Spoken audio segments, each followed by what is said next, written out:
तो hello everyone, welcome back to my channel. तो friends, आज हम एनसीईआरटी और एससीईआरटी के बारे में बात करने वाले हैं कि एनसीईआरटी और एससीईआरटी बुक्स आपको पता है कि बहुत ही इम्पोर्टेंट है हमारे बीपीएससी एग्जाम के लिए, बल्कि किसी भी एग्जाम के लिए बहुत ज्यादा इम्पोर्टेंट होने वाली है। तो आज का जो वीडियो है वो एनसीईआरटी और एससीईआरटी बुक्स को कैसे पढ़े, कहाँ से उसके रिसोर्सेस अवेलेबल हो सकते हैं आपको, और साथ में उसके नोट्स किस तरह से बनाए ताकि आप लोगों का फर्स्ट अटेम्प्ट में ही बीपीएससी एग्जाम निकल जाए, टीचर एग्जाम निकल जाए। तो इसके लिए सबसे पहले देखिए, अगर आप लोगों के पास ये मार्केट में अवेलेबल होगी, ये मैं आपको भी बता दूंगी, ये अपने प्रीवियस वीडियो में भी डाल चुकी हूँ। कॉस्मोस की एनसीईआरटी सार संग्रह है, वन लाइनर है। तो इसमें सारे फैक्ट्स दिए हुए हैं, मतलब जो एक इम्पोर्टेंट छाट के दिया रहता है वो सारे फैक्ट्स है। तो इससे आप देख सकते हैं, ये देख लीजिए, बहुत ही सही है। तो ये मैं तो ऑलरेडी दिखा चुकी हूँ। बाकी इसके अलावा अब आपको जो मार्केट में अवेलेबल है 6 to अगर आप लोग पीआरटी की तैयारी कर रहे हैं तो आपको 6 to 8 तक एनसीईआरटी पढ़नी चाहिए, और एससीईआरटी भी। और अगर आप उससे अपर लेवल की तैयारी कर रहे हैं यानी 6 to 12, तो आपको पूरी 6 to 12 पढ़नी ही चाहिए एनसीईआरटी। अब इसमें है कि हम किस सब्जेक्ट की एनसीईआरटी पे मोस्टली ध्यान दें। तो देखिए, बहुत सारी आपको इकोनॉमिक भी मिल जाएगी, मॉडर्न हिस्ट्री, पूरी हिस्ट्री की मिल जाएगी, एंशियंट, मिडिवल और मॉडर्न तीनों की मिल जाएगी, साथ में जियोग्राफी, साइंस, और एक आपका जो पॉलिटिकल साइंस है तो पॉलिटी की भी मिल जाएगी। तो ये सब आपको देखना होगा, मतलब जिसका अगर 6 to 12 तक जो भी सब्जेक्ट है तो उसके अकॉर्डिंग आपको प्रिपरेशन करनी पड़ेगी। साथ में एक साइड बुक भी देखना होगा। तो आपको पता है पॉलिटी के लिए तो लक्ष्मीकांत ही बेस्ट होती है, लेकिन हम लोग अभी पीआरटी की बात करेंगे। तो पीआरटी के लिए आपको जो मेनली एनसीईआरटी और एससीईआरटी से पढ़ना है वो सारे सब्जेक्ट होने वाले हैं। आपकी जियोग्राफी आप देखते होंगे, अभी यूपीएससी का भी रिजल्ट आया है, या फिर किसी भी जो सिविल सर्विसेज है उसमें एनसीईआरटी से जियोग्राफी पढ़ने के लिए सबसे ज्यादा रेकमेंड किया जाता है। तो इसके लिए आप 6 to 12 की एनसीईआरटी पढ़ सकते हैं, लेकिन अगर पीआरटी की बात करें तो आपको एटलीस्ट 6 to 10 तक की पढ़नी ही होगी। और इसमें सारे सब्जेक्ट्स एक साथ दिए हुए हैं।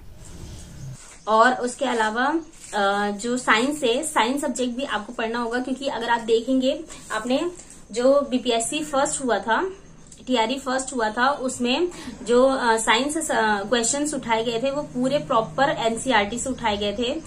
उस समय बहुत से लोगों ने ध्यान नहीं दिया था, लेकिन आपने देखा होगा जो बीपीएससी चेयरमैन थे अतुल प्रसाद जी, उन्होंने कहा था कि आपको बेसिक से तैयारी करनी ही पड़ेगी, आपको एनसीईआरटी पढ़ने ही होंगे। तो उसमें से मोस्टली क्वेश्चन वहीं से पूछे गए थे, तो आपको एनसीईआरटी वहां से देखनी होगी। और उसके बाद अब हम बात करते हैं मॉडर्न हिस्ट्री। तो मॉडर्न हिस्ट्री का वेटेज सबसे ज्यादा होता है इस एग्जाम में, तो आपको एनसीईआरटी के लिए मॉडर्न हिस्ट्री पढ़नी ही होगी और अच्छे से उसके नोट्स प्रिपेयर कीजिए। तो ये 3 जो सब्जेक्ट है वो मेनली है इसके लिए। बाकी आप पॉलिटी तो कहीं दूसरी जगह से भी अगर आपके पास कुछ नोट्स पड़े हुए हैं, कोचिंग आपने कहीं से ली हुई है, ज्वाइन की हुई है, तो वहां से आप देख सकते हो। इसके अलावा मार्केट में भी बहुत सारी चीजें अवेलेबल है। अगर आप बेस्टेस्ट बोलेंगे तो आप पता है लक्ष्मीकांत होती है, लेकिन वो अब ये होता है कि एक अपर लेवल के लिए हो जाती है। बाकी अगर आप एक नॉर्मल टीचिंग की तैयारी कर रहे हैं तो उसमें से वैसे भी क्वेश्चन बहुत कम आते हैं। टीआरई 1 में 1 से 2 क्वेश्चन आए थे, और टीआरई जो 3rd था, अभी जो लीक हुआ था पेपर, उसमें 3 से 4 क्वेश्चन आए थे मुश्किल से। इसलिए जो इकोनॉमिक्स है और पॉलिटी का वेटेज अभी थोड़ा कम है, बाकी सारे सब्जेक्ट्स का वेटेज बहुत अधिक है, और बिहार स्पेशल का भी है। अब बिहार स्पेशल के लिए जो घटना चक्र है, मैंने प्रीवियस वीडियो में नहीं बताया था, तो घटना चक्र है जो दृष्टि की जीएस के लिए, तो वो आप देख सकते हैं। पर इसके अलावा क्राउन की भी आती है, तो वो 1-2 है, आप अवेलेबल होती है मार्केट में, वो देख लीजिए। बाकी जितने भी यूट्यूब पे चलाए जा रहे हैं वीडियोस, तो बिहार स्पेशल के लिए उनके देख सकते हैं। मैंने आपको बताया था ऑफिसर्स अकेडमी के सरशी सर है, तो वो भी कराते हैं बिहार स्पेशल, आप वहां से भी देख सकते हैं। बाकी अब एनसीईआरटी के नोट्स कैसे प्रिपेयर करने हैं, देखिए, अगर अभी कोई टीआरई 4 के लिए अगर तैयारी कर रहा है तो वो पहले तो आप मार्केट से जाकर लेकर आइए 6 to 10 तक की एनसीईआरटी।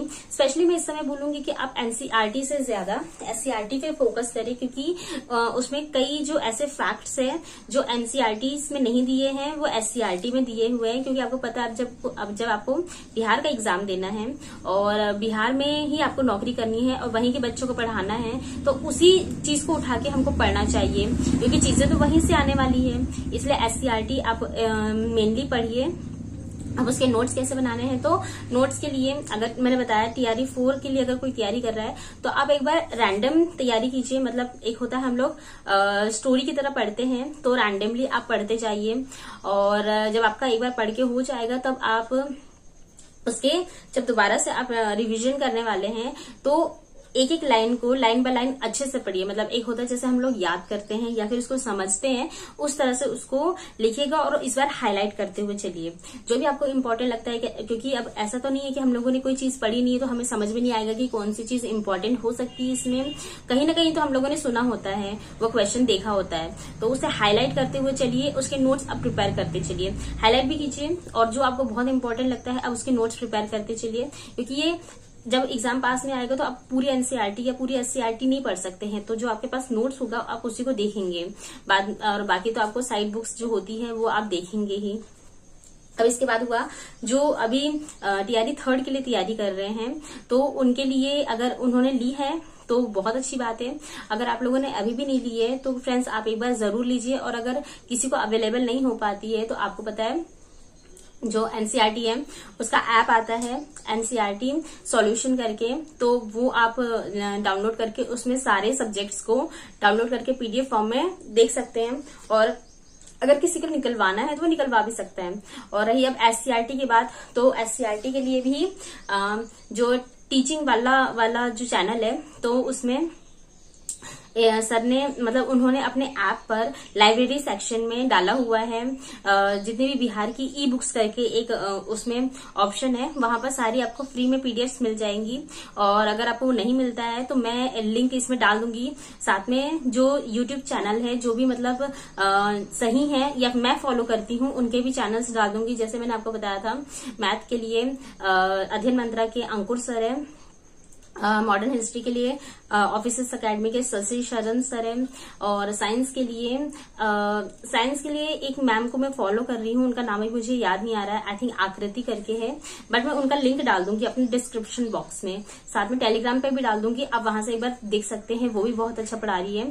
बाकी इस समय देखिए एनसीईआरटी के ना बहुत सारे जो क्लासेस है मतलब पूरी एनसीईआरटी और एससीईआरटी पढ़ाई जा रही है वीडियोस मतलब चैनल्स पे, तो उनके भी मैं वीडियोस अभी देख रही हूँ। तो एक बार क्या होता है, आप एक बार वीडियो में समझ लेते हैं फिर पढ़ने बैठते हैं तो आपको समझ में अच्छे से आता है। तो उनके भी आपको एक एक लिंक्स डाल दूंगी ताकि आपको कुछ भी समझ में आता है उन वीडियोस के थ्रू, तो आप वहां पर एक बार विजिट कर सकते हैं। मैं यहाँ पे किसी का प्रमोशन नहीं कर रही हूँ, लेकिन मैं बता रही हूँ कि जो चीजें आपको सही तरीके से मिल जा रही, क्योंकि टीआरई 1 में इतनी चीजें नहीं थी, नहीं अवेलेबल थी, नहीं समझ में आता था, तो इसलिए बहुत सारे लोगों का नहीं हो पाया था सिलेक्शन।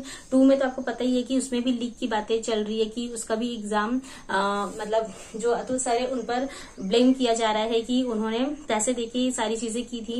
तो अब टीआरई 3 है, इसका पेपर भी लीक हो गया था, लेकिन इस बार जो एग्जाम आने वाला है इसका पैटर्न बहुत हार्ड होने वाला है। जब भी पेपर लीक होता है उसका जब भी नेक्स्ट पेपर होता है तो वो बहुत ही हार्ड होता है, टफ बनाया जाता है, तो इसके लिए आपको प्रिपरेशन भी बहुत ही टफ वे में करनी होगी। तो इस तरह से आप एनसीईआरटी पढ़ सकते हैं। बाकी जितने भी मैंने बताया रीजनिंग, मैथ और हिंदी इंग्लिश तो आप आराम से कर सकते हैं, उसका वेटेज भी ज्यादा नहीं है। लेकिन जितने भी बाकी सब्जेक्ट्स हैं, जितने भी वीडियोस मैं फॉलो कर रही हूँ या आपको लगेगा कि सही है, मैं उनके लिंक्स टेलीग्राम चैनल पर दे दूंगी, आप वहां पर एक बार विजिट करके सारे देख सकते हैं लिंक्स। और करंट अफेयर के लिए आप कुमार गौरव सर है उत्कर्ष के, तो उनको फॉलो कर सकते हैं। और इसके अलावा जो ऑफिसर्स अकेडमी में भी एक सर पढ़ाते हैं, उनका भी मैं रिव्यू अच्छा सुन रही हूँ, तो आप उन्हें फॉलो कर सकते हैं। रीजनिंग के लिए मैंने टारगेट विद अंकित आपको बताया हुआ है, तो ये चैनल्स है, तो ये इन्हें आप फॉलो कर सकते हैं। बाकी कोई कोर्स परचेज करने के बारे में पूछ रहा है तो फ्रेंड्स कोर्स परचेज करने से बेहतर है कि आप बुक से पढ़ें। और बाकी कोई भी डाउट्स हो तो वो आप मुझे कमेंट बॉक्स में पूछ सकते हैं, या किसी भी सब्जेक्ट के रिगार्डिंग आपकी कोई भी डाउट है तो वो भी मैं आपके जरूर उसका आंसर देती हूँ, रिप्लाईज देती हूँ। क्योंकि मैं तुरंत में रिप्लाईज नहीं दे सकती हूँ, लेकिन दिन भर में मैं जरूर दे दूंगी एक बार। क्योंकि फ्रेंड्स यूट्यूब पे बार बार आना भी बहुत टफ है, पॉसिबल नहीं है, क्योंकि बुक से पढ़ना इंपॉर्टेंट है। यूट्यूब पे जितनी भी चीजें होती है इंपॉर्टेंट वही देखने के लिए मैं आती हूँ, और बार बार मैं यूट्यूब नहीं खोल पाती हूँ। इसी वजह से आपके रिप्लाईज देने में लेट हो जाता है, लेकिन रिप्लाईज आपको जरूर मिलेंगे। बाकी मिलते हैं मेरे नेक्स्ट वीडियो में। Till then stay happy, stay healthy, bye.